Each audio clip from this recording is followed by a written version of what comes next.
Good evening, everybody. Welcome to an all new episode of Holotheatre. I know it's been a minute, but I am Dan Tartaglione, also known as D Tartag1. Tonight we got a exciting show. We're going to talk to two members of the new allies.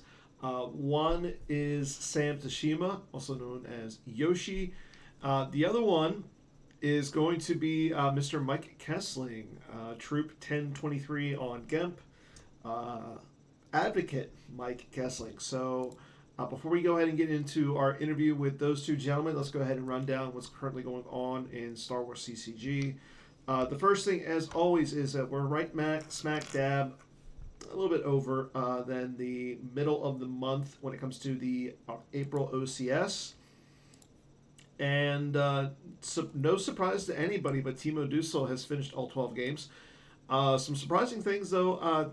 Taco Bill Kafer, he has also finished all 12 games. Tom Kelly, Blackfire, Gavin Ortland, and Lemmy Z have all also finished. Bill and Timo sitting there both in number 1 and number 2, sitting at 10-2 and 9-3 respectively.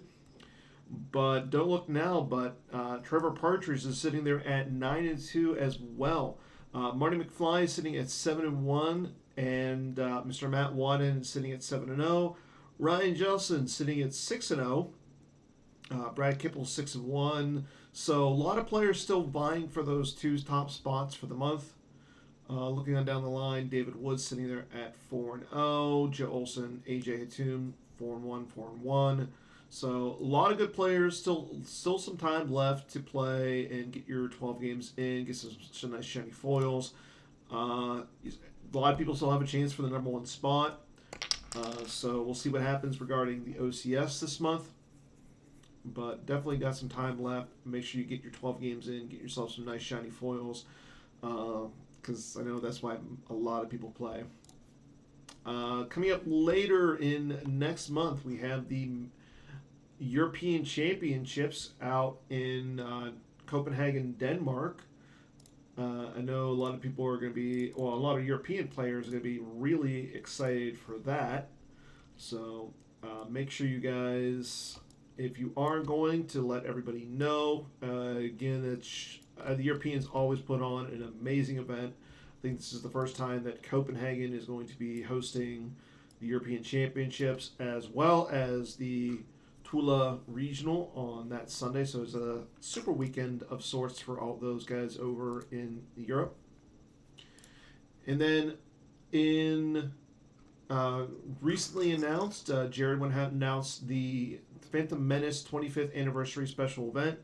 Registration for this one is coming up very soon. It's going to be starting next Thursday, so a week from?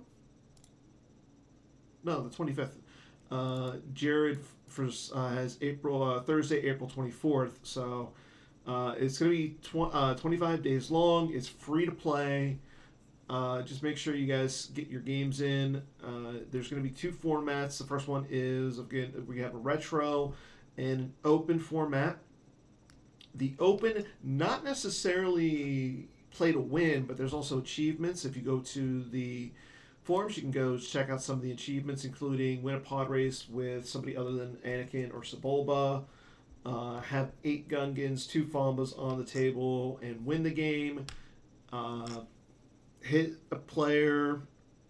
or succeed in targeting at least 4 opponent's characters with a combination of Amidala's Blaster, Panaka's Blaster, and there's a bunch of different ones. I think my favorite, though, has to be the Shield Challenge, which is win a game using Fear as my ally or an unusual amount of fear as your starting effect.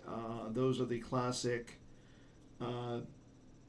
shields that came out in the starting effects that came out in Reflections 3. And then a lot of different ones to do, so make sure you guys do that. If you do something along the lines of an accomplishment, make sure you guys submit it over to Jared. Just saying that you did do something cool. I definitely want to see somebody who puts Vader, Betrayer, to the Jedi Council Chamber, hits a few Jedi, maybe a youngling or two, That one I would definitely be interested in seeing. No reason why. And then there is going to be the 2024 online retro event. Again, it's going to be classic, no virtual card format. So this is all Reflections from Premiere to Reflections 3. No shields, no maintenance cards, so no Lando Calrissian Scoundrel, no Falcon Thug, no Blizzard 4, no Boba Fett Bounty Hunter, no Han Chewie the Falcon. Shields are banned because fear is my ally in unusual amount of fear. We both have the episode 1 icons, but this is all straight classic V, no format. So again, can't play. Chewie Enraged and Stormtrooper Garrison. So there's all of the maintenance cards. If you are interested in play, this is again a charity event. So again, all the proceeds will go to a charity. I believe the charity is listed on the posting. I do not see it, but it's going to go to, I believe, the Sean Valdez's. Yeah, it's going to go to the Pediatric Care for Leukemia Treatments in memory of Sean Valdez. So definitely a worthwhile charity, and one that we've donated to a lot. The prizes are really, really cool. Again, Jared is gone above and beyond with the prizes, the marketing team, as always. So make sure, if you guys are interested in this format, register, donate some money, and play some classic V cards. And then the next American event, the big one, is going to be the 2024 North American Continental Championships out in New Brunswick, New Jersey. Not a lot of info on this one yet, except for it is going to be August 9th through the 11th. Right now, if you are interested in going, you can go ahead and get your hotel booked through the link on the forums. It's going to be held at the Heldrich over in New Brunswick. So know that they've done some events out there in the past. We've had the NPC there a couple years ago, so they are familiar with us. So make sure, if you guys are interested, it's going to be, again, all of the major events now. I think, I forget who said it at the Eclipse event, but they're not more so to play the game. It's more so to hang out, get together with a bunch of family members that you don't really see a lot of. Speaking of family, though, the 2024 World Championships out in Bochum, Germany, will be September 19th through the 20th. A lot of people are talking about going, a lot of Americans, a lot of Europeans. It's going to be the premier event. A lot of people are excited for this. Make sure you guys get out there at least once. There's no event, from what I've heard, there's no events like a European event. I'm looking to go. I would love to go. Like, I have plans to go, but I don't know how that's gonna go. But definitely gonna be a fun time. A lot of shit. Again, it's not so much for the Star Wars. Like, the Star Wars is gonna be the big focus of the event, but again, it's more so just the camaraderie, the hanging out, the getting to see people that you haven't seen in a long time. So definitely get out there, go play some worlds, go enjoy yourself, and get some Star Wars CCG in.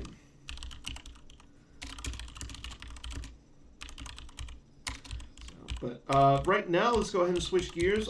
We have a pre-recorded interview with Sam Tashima and Mike Kessling. We did that this past Tuesday. Or actually, no, we did it yesterday. As both of the individuals had a really busy week. Sam was able to remote in from his hotel out in Washington, D.C., staying at Hyatt Regency. Mike did it. He was able to step away from work for a little bit and give us a really good interview. So we talk about the Eclipse event, obviously. We also talk about the Gen PC. That the finals will be starting. We got the finals already set. I forgot to mention that. I'm sorry. Really quick, we have the finals. Our top 8 is almost done. We have 2 players left for the finals of the 2024 Batmouse Gen PC. Again, the bracket has gone from 128 down to 2. And a surprise to not a lot of people, Mike, it's going to be our number 2 seed, Mike Kessling, against our number 8 seed, Matthew Harrison Trainer. Right now, they are talking about playing next Tuesday at 9 p.m. Eastern and either Wednesday or Thursday at 9 p.m. Eastern.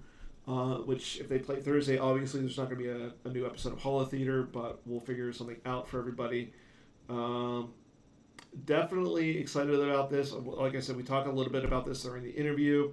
So why don't we go ahead and get right on into the interview at this point. It's about a 45-minute long interview. Really good interview. Sam came on, again, talked about the Eclipse event. Mike, again, came on, talked a little bit about the Eclipse event as well. But besides that, I guess that's all I got to say, except for why don't we just go right ahead, get on into it, and I'll be back right afterwards. So, enjoy.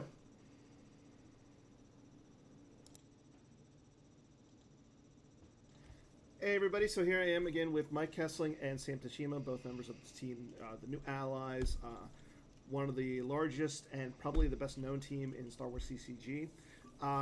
But before we really get into it, I want to say a big thank you guys to coming on. It's always a pleasure to have you guys on.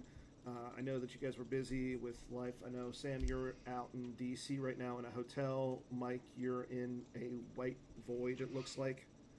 I'm in the home office. But again, big thanks to coming on. But on top of that, big congratulations to you both. Again, you guys came off of a top 8 at the Indianapolis Eclipse event, which was just a really good time, really well put together event by everybody. So if you guys missed it, I mean, sorry. It was, I mean, there were some issues, but I know we all persevered and had one heck of a time. But more importantly, Sam, you took down a field of, 44 individuals to win the event. And then Mike, on top of that, you just took down, you're in the finals out of a 128 person bracket tournament within the Gen PC. How does that feel for both of you? I'll start off with that. It was obviously, winning is a great feeling in terms of how we did it with the team members and everyone there being in Indianapolis, and even the folks who weren't, between Jeremy and Chris Gogolin and MHT and Drew. It was enjoyable all the way around. I think the camaraderie between the Slack channels, both within our team and then also the competition all the way around in terms of the Indianapolis folks was just fantastic. It was a great event too. I mean, it was exciting to see 44 people show up to a non-Worlds major that's really well attended. Mm-hmm. The Eclipse was, I actually went in sort of skeptical, and I was that I would be all that interested in, and I was blown away by the Eclipse. So really glad I stayed for that. And the event itself was really fun. I was pleased with my showing day 1. I got smashed by Hayes on day 2. That was less fun. And then to your point about the GEMPC, I'm thrilled to be back in the finals and just happy with how the tournament has gone so far. Now, this is your 3rd year in a row making the finals. 2 years ago, you were runner-up to Matt Harrison Trainer, who now is a teammate. And then last year, you were runner-up to Tom Struthers, also known as Scamp Tom. So how does it feel going now, having completed the three-peat, getting to the finals 3 times in a row, and what are your plans to get past your teammate, MHT? I mean, it's exciting. I was joking before the tournament started that I was hoping to complete the hat trick, and I am kind of candidly a little surprised that I'm actually in the position for that to happen. It was not the easiest route to navigate to get back to the finals. It's a very different feeling this year than the last 2 years because we submitted our top 8 decks for each round ahead of time. So last year I spent the 4 or 5 days leading up to the finals against Tom. Like, he might play 0 Hour, which he had been playing a lot at the time, or a couple other decks, or he could just show up with something totally off base, like a weird hidden base deck, and that's what he busted out. And unfortunately, I chose to pick something that I thought would be better against the rest of his range, so I basically lost the tournament in the deck selection portion of the finals. Whereas this year, Matt and I have submitted our lists, and it was basically like, okay, we're in the finals. When can you play? And we're going to play sometime next week. He had travel this week and some work obligations. So it honestly is kind of just like we'll play it when we get there. I don't have to worry about my decks. They are what they are. Who knows what he submitted, and we'll see how the chips fall.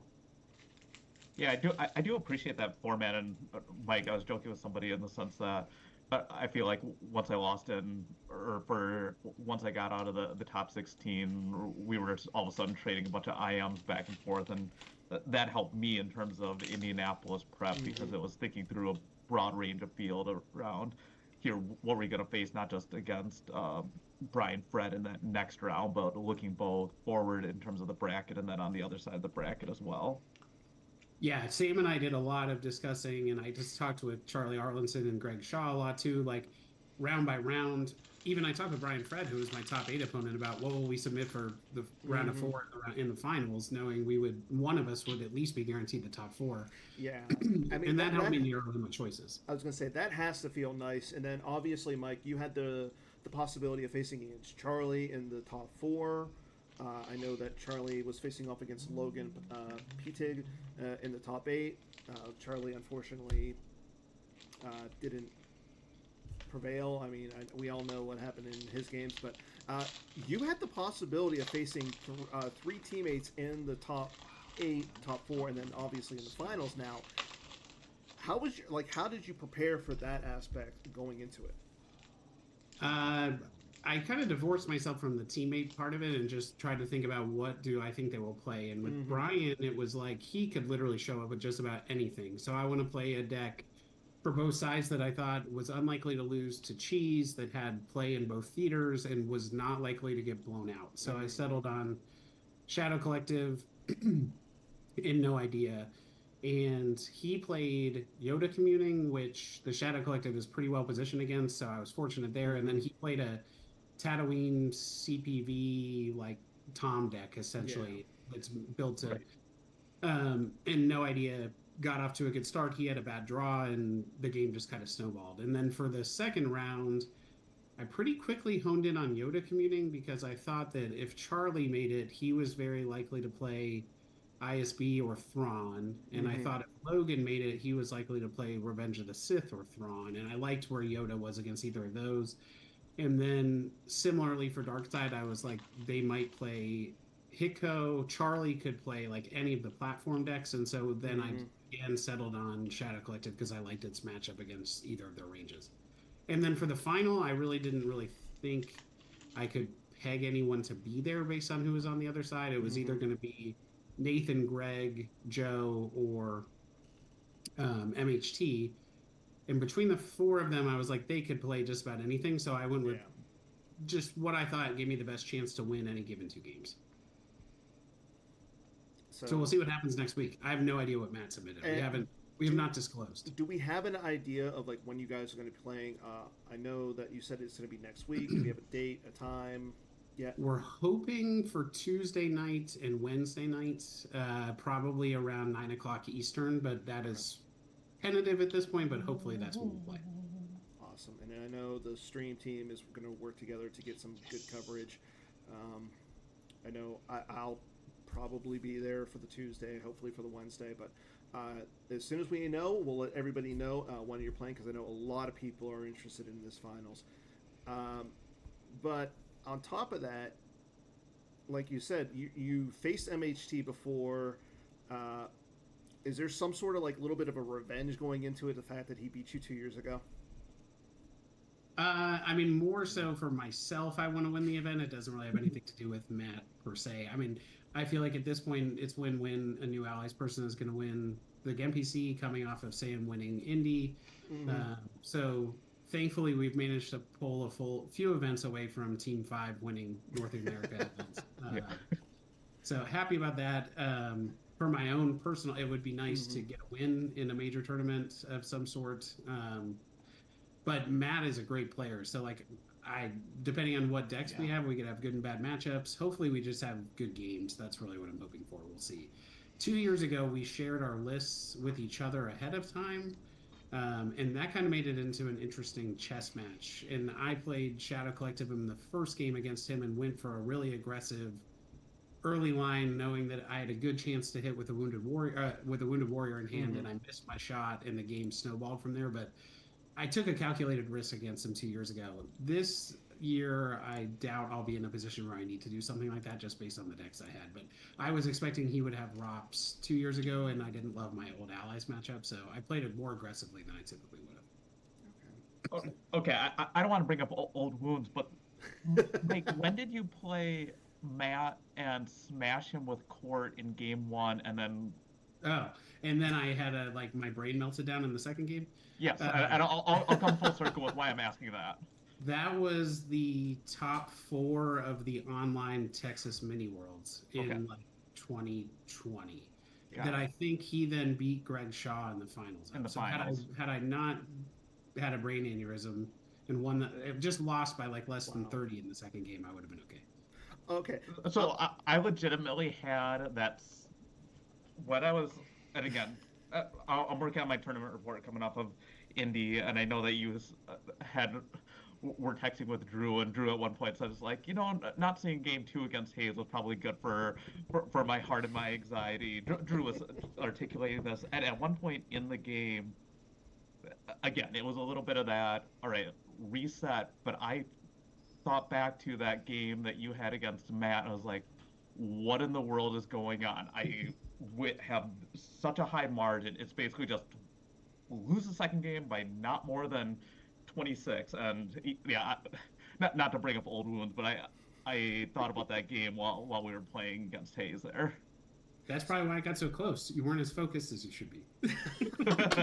It was, that was nerve-wracking to watch, I will say, because it was like you have such a cushion, and I was watching that game unfold and wishing it were on stream, because it was like, this is actually going to be much closer than we would have anticipated. And I texted Drew, like, I'm a little concerned. And he said, I was worried as soon as my phone dinged that it was you saying something along those lines. So for those who don't know, like, Sam, I noticed this at the Indianapolis event, and I think I've noticed it before. You carry around a notebook that you take extremely meticulous detail. Like, you put a lot of details from your game afterward. You mean this guy? Yep, that one. Do you do that for all your teammates, or is it just yourself? Because the little fact that you remembered like that aspect of that game from 4 years ago now is just insane. Yeah. It's something that I've been starting to do a lot more recently, but it helps me just collect my notes in terms of, especially after games are played, and articulating. It's not necessarily so much about good plays, but more so just documenting, highlighting all the mistakes, in the sense of one of the phrases that I love that I picked up from a famous rugby player, well, Dan Carter, but more in particular James Clear, is around never missing twice, and to the extent of you make a mistake, but then learning from that accordingly. And I give a lot of credit to kind of sitting down and thinking through, here are all the different gameplay mistakes that I made in a given game. And I've been doing it both OCS wise, and then also to the when we have in-person items. And then similarly, as I go through the replays, I'll take some meticulous notes. I'd say between Johnny and Eric Hunter and Jeremy, in addition to, I haven't made it through all the streams, but I really appreciate some of their takes on items in terms of what they identified, because it's hard in the moment to identify those, but then hearing those individuals, and give a lot of credit to, I thought that Johnny and Jeremy on day 1, and then Eric and Jeremy on day 2 were just fantastic in terms of their commentary. But that even happened to some extent in my Hayes matchup. There was a situation in which I needed to play Hondo and Boba, but I should have done it basically like turn 2 or turn 3 when both of them were stacked in there, and that was top of mind in my game against Jeff, where I was playing a similar matchup, but it was simply and I think you noticed that on the second or third turn, it was just like get Hondo, get Boba, establish it in both theaters quickly because I didn't do that in the game prior, and it almost cost me the game. Okay. Yeah, like I said, I just noticed that, and I really wanted to ask it. But so I know that you talked about it a second ago, but Mike, you've been playing Shadow Collective for essentially a while now. Like, and I think it was Thursday or Friday. You said to me, and I asked you, I was like, "What should I play this weekend? I have these decks," and you said, "Do you have Shadow Collective? That's the best deck. Play that." And I'll be honest, I really wish I did because my dark side just crapped the bed for me the entire weekend. But about this Shadow Collective, can we talk about that for a second? Because, like I said, you both played it over the weekend, and I have the deck list for everybody to see, so I'll put those up. Want to start? So right now I have Mike's on the screen. Did you guys play something similar? I think we might have only been like one card different. Sam probably had a force field. I like my force field.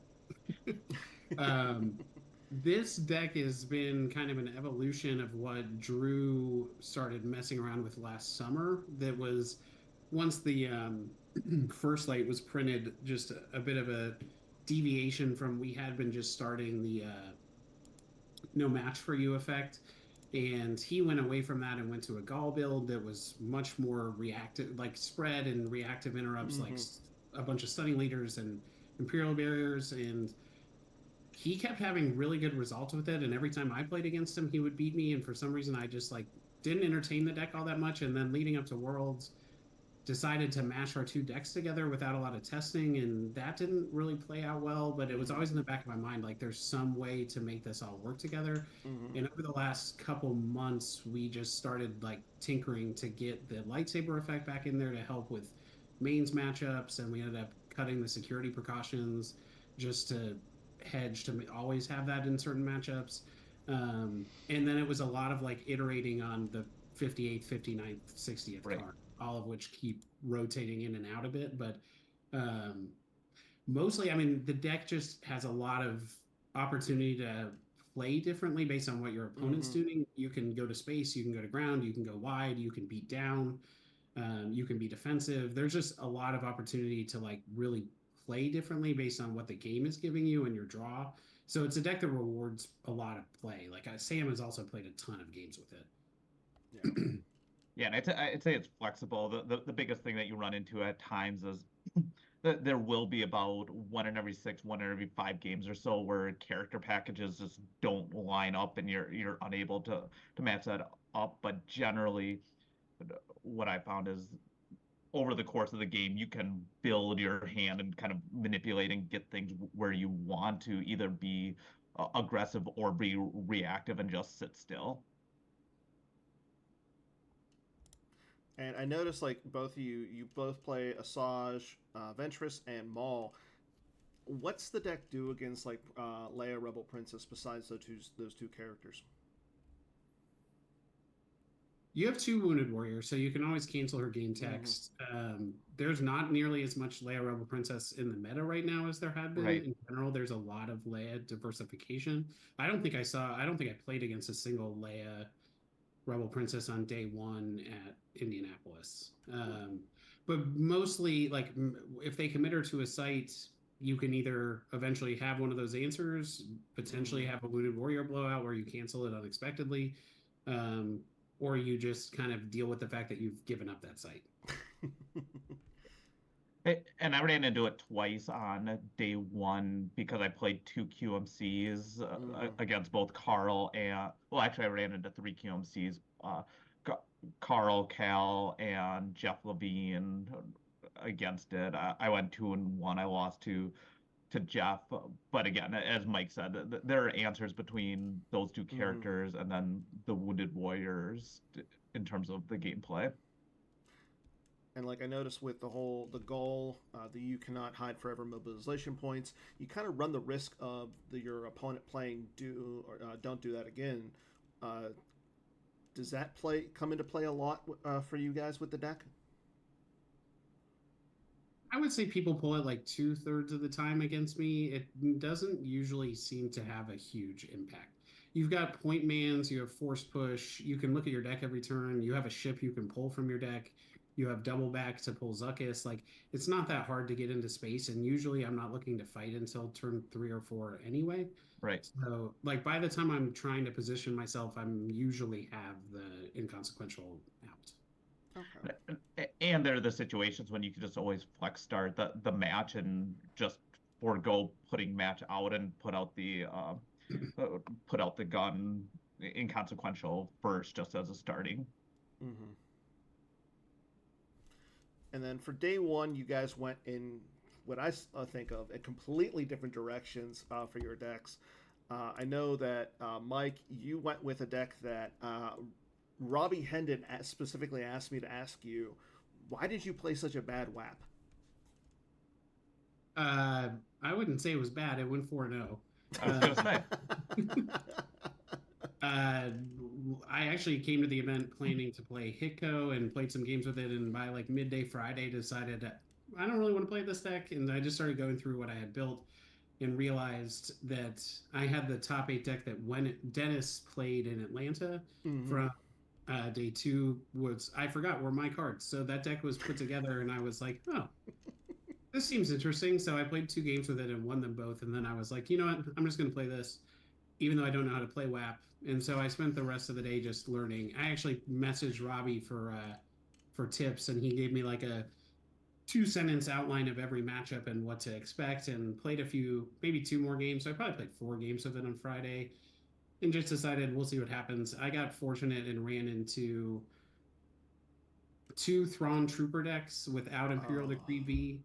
So that was against both Team Fives in my 3rd and 4th light side games were against Steven Salucci and Jeff Levine, and it was fortunate they didn't have Decree. I was just able to spread and get enough damage going pretty easily.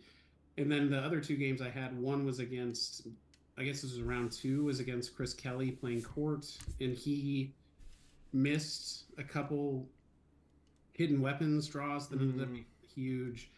I was struggling to find Rebel leadership, so he was drawing a lot of Battle Destiny that were Court Destiny isn't great, so he was actually making me lose some characters.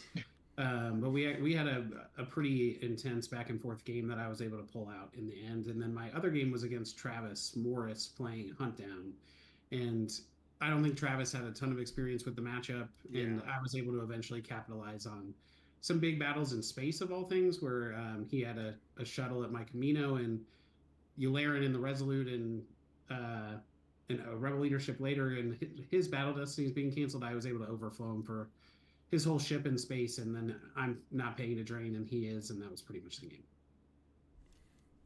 I'll tell you what, I prefer like looking at the WAPs that I know Robbie played WAP at Atlanta. You played WAP. I think I like this one better than Robbie's. Just saying. It's basically the deck that Jonas played on day 1 of the European Championship, and he also went 4-0 with it there.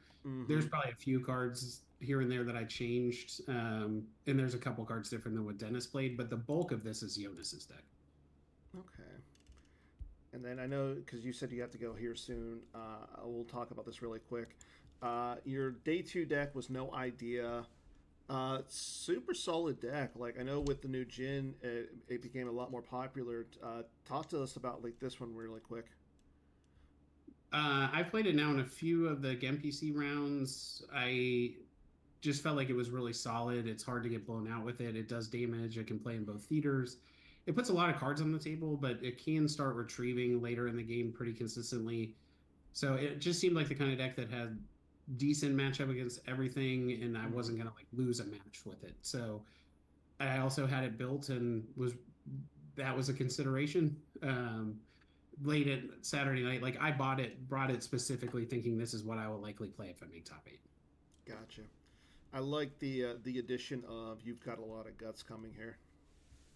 Yeah, that was from my top 8 against Fred. I thought it was likely in the GemPC that he would play Guts, or excuse me, Court or CCT, something scum based. He had also been talking about the My Kind of Scum deck that he ended up playing in Indy. So I was like, I need to have some sort of plan for that. And it didn't seem like an unreasonable card going into day two for Indy, since we knew Chris Kelly had played Court day one, and anybody was liable to change to CCT. So it just helps the math in those games.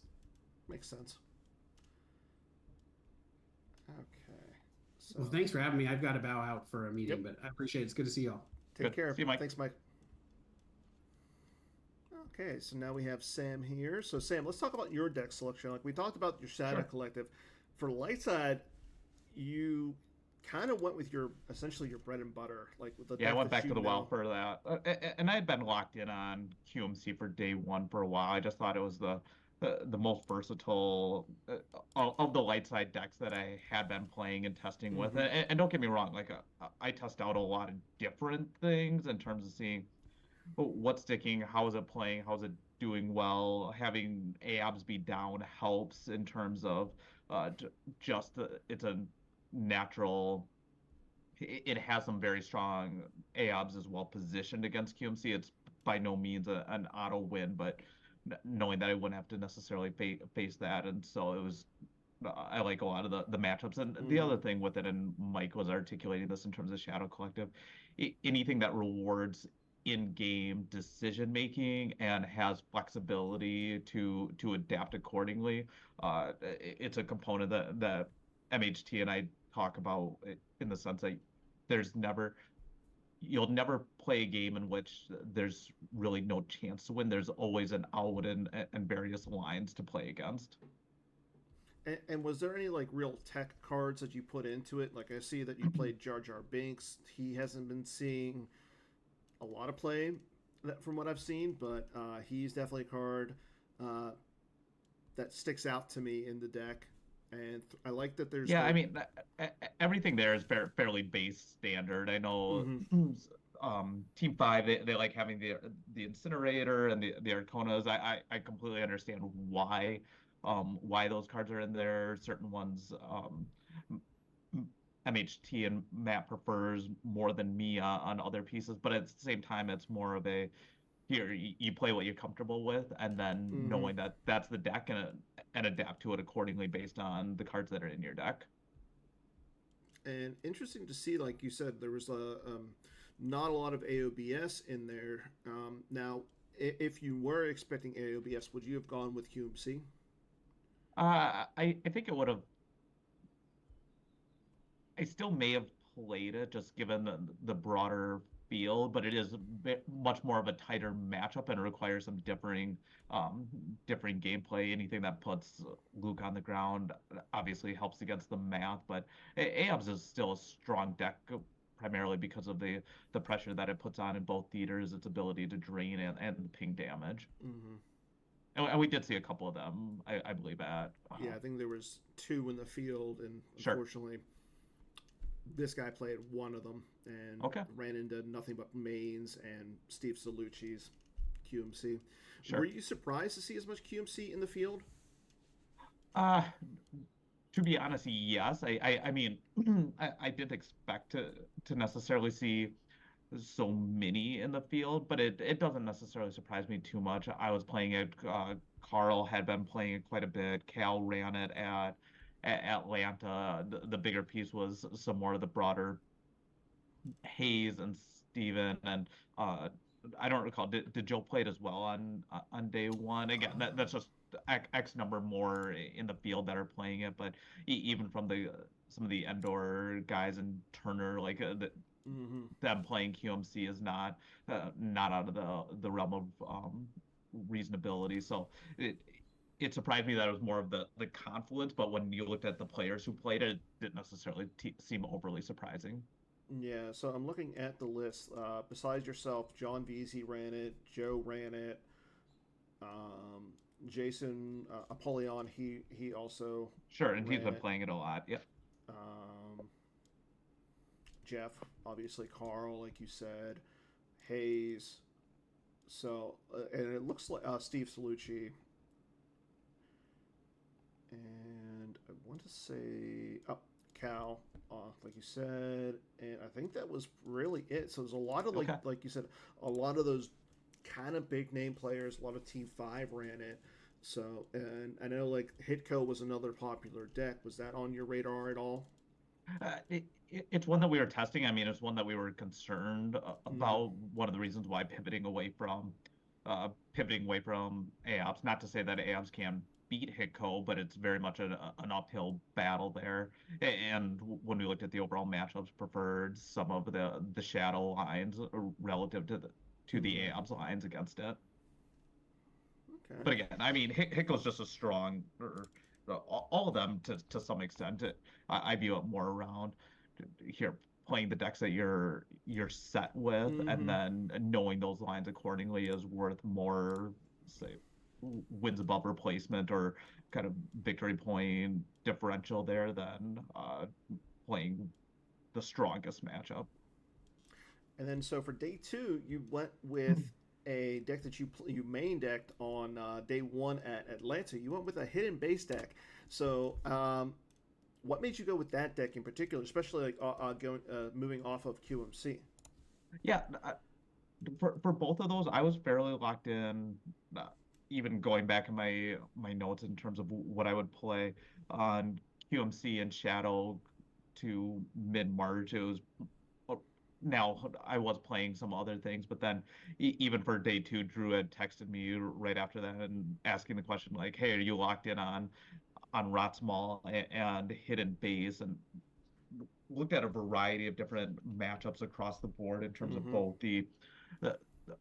the the top end of the bracket and the bottom end of the bracket, and thought that was really comfortable with Hidden Base. It's a deck that again I've played in Atlanta. I have some seat time with. Also has the potential to win certain matchups by quite a bit, and made a few tweaks, especially making sure transmission terminated was in there and some of those things Mm-hmm.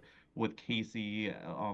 D- Casey known for running Hunt Down. Jeff obviously ran it on day two, but that was a bit of the thinking there in terms of the hidden base deck.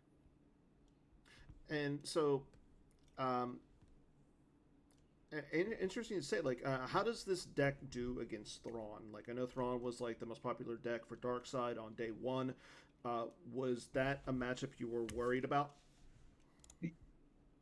It's a tough matchup. I mean, Steven beat me in game one by 10 against the Thrawn. He also had a huge, I still need to go back to the replay. He had a huge beat down on helat damage, and then he had a huge beat down on my my Luke, who was piloting some random Mm-hmm. ship where I took a bunch of overflow. But the deck can still put on a lot of pressure in the sense that it can block certain drains, it can cancel drains. The Thrawn ping, you almost just view it as it's another drain across the board. Uh, but it can also put on a lot of pressure Mm-hmm. because given the fact that the ships generally a lot of the Thrawns are playing now the trooper beats oftentimes running two ships. Most decks have three, some will run four. Mm-hmm. But when you have so many locations on the table, it's essentially a spread across the board, and that can really, even in a match play situation, you can end up putting a lot of pressure on in terms of draining without um, with strategically putting cards down on the table and Mm-hmm. dealing with that. And against a means type of platform, say your hidden base, your uh, against Hayes with his Rots Vader piece, it can really um, ramp up the overall Mm, yeah. the overall differential. Yeah, I was gonna say Now because against Jeff had Emperor Shuttle very soon, and then he also got out MSI and Maul and was able to change the calculations there. And I also was only able to get out five of the six systems uh, that are run in the deck, and that made a difference as well because there was just less fewer opportunities to spread the ships across the board. so why are you going with these systems in particular? Like I noticed you're running Camino, Kifix, Malachor, Naboo, Nar Shaddaa, and Tatooine. There are other systems that people can play. I found that I like those systems in particular in terms of the distance. A lot of it has to do with parsecs as well as Mm-hmm. just drain potential. They're all drain 2 locations with the exception of Tatooine, and then depending if there's a way to turn off the drain bonus, Narshada is only a drain 1. And then with a lot of the system components, you can get uh, they can bounce between them without the ships getting too stranded, which is Mm-hmm. why there needs to be an okay mix depending on the hyperdrive of the overall ships, and that's really where a lot of it comes into play is looking at the hyperdrives and how they can bounce around the systems because you never want to get into a situation where some are stranded. And like I noticed that you play all 6 systems underneath your starting effect uh, as your hidden base. Is there one that you go with in more so? I don't want to like No, give any not tech or anything, necessarily. A but lot of it is thinking through the matchups, thinking through what systems are going to be down mm-hmm. from my opponent, as well as just keeping some variability from match to match. Even if you ever watch me on stream, sometimes I'll constantly relook at the system because I do mix it up from time to time and need to remind myself which one I actually have down. Mm-hmm. That's I like that because that's a little bit of a mind game thing with your opponent. Like you looking at it, just be like, okay, I got to make sure it's this one, where it could be this one. I know some people run all this like they'll run multiple copies underneath and they'll run the same system. They'll do that or they'll shuffle it up and have their opponent pick. Have you ever done that with the systems? No, because I mean that's just adding variability there. I'd rather be in control of which ones I choose, and again, it's uh, more of just the situation where at some point it's. I think you have to assume that it's going to get probed. It's just more of Mm-hmm. when it ends up getting probed. And I like the addition. I love the fact that you play the Weather Vane in this deck. Like that's a card that as soon as it came out, I was like, I want to put this in as many decks as I can, but this seems like it's a natural deck for you to run it in. Yeah, and it works out nice because you can end up retrieving things and choosing what you're going to retrieve and Mm-hmm. see how that comes into play in terms of, especially with the new secret base and some of the tracking aspects of getting cards into hand that you can draw back. My biggest issue with Weathervane is draining at non-zero or non-battleground sites. It's just uh, that's something that I'm not the biggest fan of in terms of how the card is Yeah. articulated, but it is definitely an aspect that comes into play. I mean, I've seen Garrett Larson. He ran a copy of it in an Echo Base Trooper or Sure. an Echo Base deck where he ran Fombas and Gungan Energy Shields, but it was just a terrible deck. So I don't think it is good. I don't. Maybe it's not like as good. So and then for Dark Side, you went with a Rots Maul deck, kind of like what Tom built a while ago. I know Hayes ran something like he would run the SS the slip sliding away variant at Right. Worlds. What made you go with this deck in particular?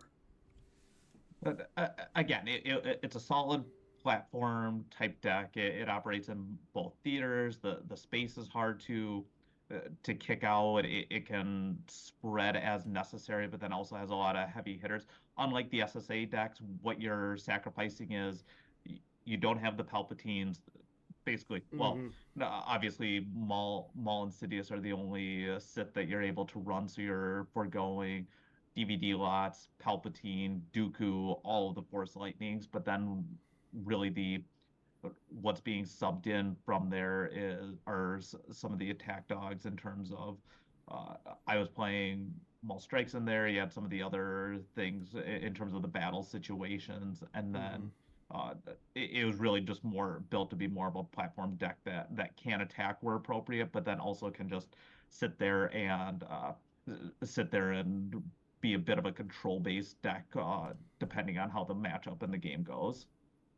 And like I noticed that you're running a lot of effects. What are the main effects that you want to start? Obviously, you go with you keep your or you cannot hide forever, mobilization point, and Jabba's Haven. What's that third effect that you want to go towards? The third effect is definitely going to vary depending on the matchup. Security precautions in a lot of situations, and then no bargain was in there depending on the matchup that you were facing on a from the light side. So if it was a heavy Hitco deck, no idea, 0 hour, things that were going to be packing a lot of rebels, uh, it can run that instead to help, say, deter the light side from going to those Mm-hmm. Tatooine Jabba's Palace sites, and that really just makes it so you can go lighter there and not fear as much of a beatdown, or against Hiko when you're if you're fighting over those Tatooine Jabba's Palace sites, it simply just taxes all of those differing rebels that are coming down, like your Lando Scoundrel, your Han with gun, Leia with gun, etc., Obi-Wan Mm-hmm. Kenobi. Okay. So, and then I know, like you said, we're talking about this. Like you played this against, I believe Jeff played No Idea against this deck in the finals. How'd that go? I mean, uh, I'd implore anyone if you're curious on that, watch the replay. Eric and Jeremy did a fantastic job in terms of the commentary, and it was tight all the way around. There were a few decision points over the course of the match where I think if we play that, it's essentially in my mind a very much a 50-50 Mm-hmm. type of match, depending if we were to play it 10 times over. Again, there were a few situations that were key in the game. There was an early battle in which Jeff drew low. I was able to keep um, Boba Fett in space that helped to keep the drains Mm-hmm. on. There were some other situations in which I was able to kick him out of space at one point with Zuckuss the Mist Hunter and Affleck that helped stabilize things, but also flipped him back. Again, there were so many decision aspects in there. I made a lot of mistakes too that were pointed out by Eric and Jeremy in terms of some of the situations that went in that match, but really could go either way in a lot of the situations. So, one last question. So, I know that Sure. you're one of those players that you like to play with a playmat. Now that the PC is starting to come out with more playmats, do you feel like a pioneer in that? Well, I'm looking forward to using the new playmat in the games. The piece that I appreciate it relative to, so the one that I have is an Ultimate Guard playmat, but very much more of a Magic size. I appreciate Mm-hmm. the fact that and I want to say it might go out 24 inches. The new one goes out a few more Yeah. inches than that, so it creates a little bit more of of an overall, say, coverage. And I've just gotten accustomed to playing with it, but I also like the fact that it helps keep the sleeves from being get wore down or getting sticky on the side. That's very much a Brian Fred item that he gets annoyed with when his sleeves get a little dinged up and dirty, and the playmat just helps protect them a little bit longer. Yeah, definitely. And so you're gonna go with that one. Are you gonna like retire the one that you're currently using?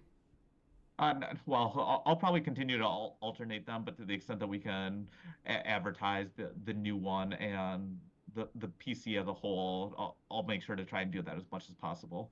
Now, are you gonna be one of those players who actually like puts their deck in the designated spots, or are you gonna be kind of like a rebel and put them wherever you want? I think if my assumption is that it's going to be a smattering of cards across the. I try to be as neat as I can when I play, but I don't necessarily know if I'll be, say, utilizing them directly as articulated on there. Primarily because the lost field, the lost pile of fields is on the far left side, and I like to keep Mm-hmm. that right near my reserve deck. But the way that the cards circulate around it is how I generally play with it. So it it actually might be a nice way to keep things organized on the playmat. Yeah, definitely. Okay, well, again, thank you for joining us today. It Yeah, has you're been a welcome. It's great pleasure. to be on. Again, big congratulations to you winning the event because I mean it was just a great event again. Great time seeing everybody, but definitely cannot wait to. Now, are you going to Continentals or Worlds later this year? As of right now, the game plan is to attend Continentals, but not Worlds. Again, all that is subject to change, but that's currently what my schedule is, what I'm planning on. And then we'll have our locals here in Mm-hmm. the Minneapolis metro area, still working on finalizing the full calendar with the local game store that we utilize. But we'll have an event in mid-May, help to advertise the play in Publix Star Wars CCG week. we're planning on having a tournament at that point. Mm-hmm. Best Been regionals sometime in late June, and then realistically Minnesota State's in August post the Continentals tournament out in New Brunswick. And I hear that there's rumors that there's going to be like two essentially super weekends, kind of like what we Columbus did last year. I think there's going to be one out in Vegas and then one out in Columbus. Any word on those ones? As of right now, no, that's a little bit too far out to schedule, but I do have my hotel and my flight already set for Continentals. Awesome. Sounds great, man. Well, I hope to see you then. Again, it is just a great time seeing everybody. So again, thank you for joining us. I think that's all we got for today, and then we'll come back later. Sounds great. Okay. Thanks, Sam. Bye. Bye.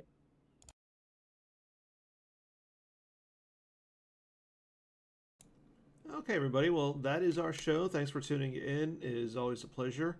Again, next week, we're going to focus on the Gen PC finals between Mike Kessling and Matt Harrison Trainer.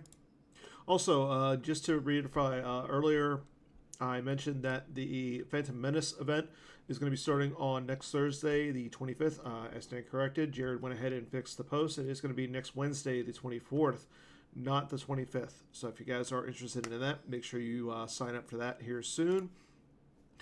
And just as a one last minute little thing, registration for the retro classic no V cards competition that starts on May 11th is now live. So Jared went ahead and posted an article about halfway through our show tonight. So it is up live on the PEC's website, and again, like I said, more information is all in the article itself. Again, if you are playing in it, you'll get 2 foil AI V slips from the Like My Father is either going to be I Am Your Father V, Like My Father Before Me, Luke Skywalker V, or Luke Skywalker The Rebellion's Hope. Just for participating, you'll get some poker chips, random played rare premium cards, some holo stickers, 4 mugs are going to be given away, 3 playmats also going to be giving away, and then based on performance, uncut sheets including a Death Star rare dark side sheet, a Death Star 2 light side uncut sheet, some PCXL deck boxes, some trophies. 5th through 8th place get a sealed reflection booster pack. That's pretty insane. And then exclusive AI slips and some poker chips. So again, it's going to be a fun event. Definitely going to be a challenging event because I know a lot of us have gotten used to V cards and everything. So, but make sure you get registered. It is again for a really good cause. But that is all I have for tonight. Thanks for tuning in, and as always, enjoy the rest of your week. Enjoy the weekend. Hopefully, we'll see you guys next week with the Gen PC finals. Until then, everybody take care, enjoy yourselves, and may the force be with you. Good night.